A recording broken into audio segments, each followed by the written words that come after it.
back with another BMW R100 video. Today, before I start, this Engine Hawk jacket. Check it out. It is the mother trucker.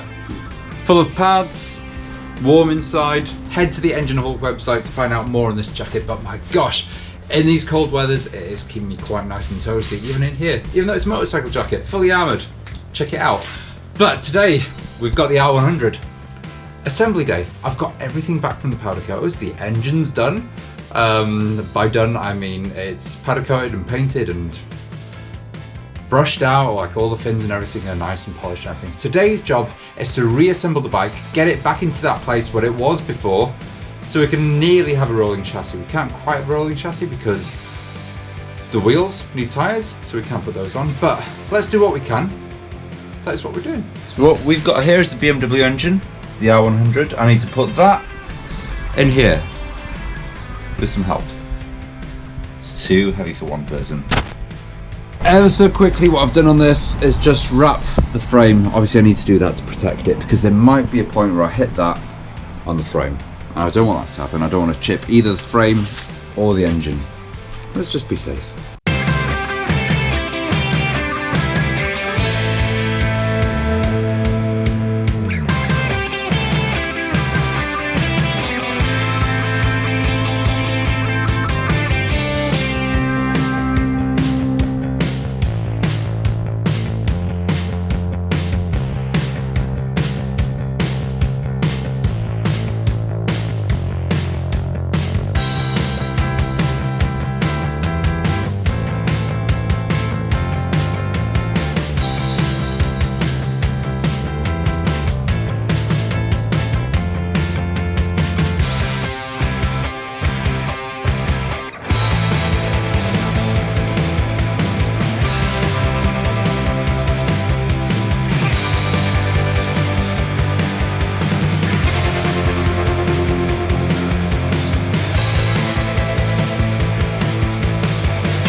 And that is it. This is the BMW as it stands.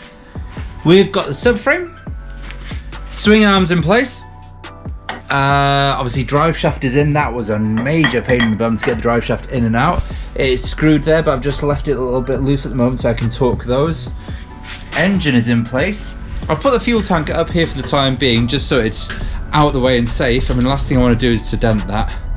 Got some amazing Renthal bars up at the front there. Exactly the same ones as I put on the Dynasty Cycle CX500, to be honest. And also laid out these crash bars at the side. I haven't tightened these just yet, so I need to get the positions right and everything's set before I do. Foot pegs in place, brake is in place. Exhaust is loosely been put into place there, but I'm not actually going to leave it there. The exhaust does need to be wrapped. So that is it. Fantastic. Next steps on this, I've got the wheels. They've been sent away to get some tyres. They'll be on another video, and also there'll be another video on the actual exhaust itself. I've got some sweet silencers from Dynasty Cycles. Need to wrap the exhaust because, to be honest, the budget is a little bit on the tight side of this because there's so much other costs going into it. I mean, the electrics alone are coming up to £1,000. So we're gonna exhaust wrap the actual header pipes. I think it'll look nice nonetheless. I think it's still gonna look absolutely stunning with that wrap. I know some people prefer to have kind of pica exhausts or even stainless steel exhausts or anything like that, the bare stainless steel. I quite like a bit of wrap myself. Gives it that vintage look, especially for a scrambler like this.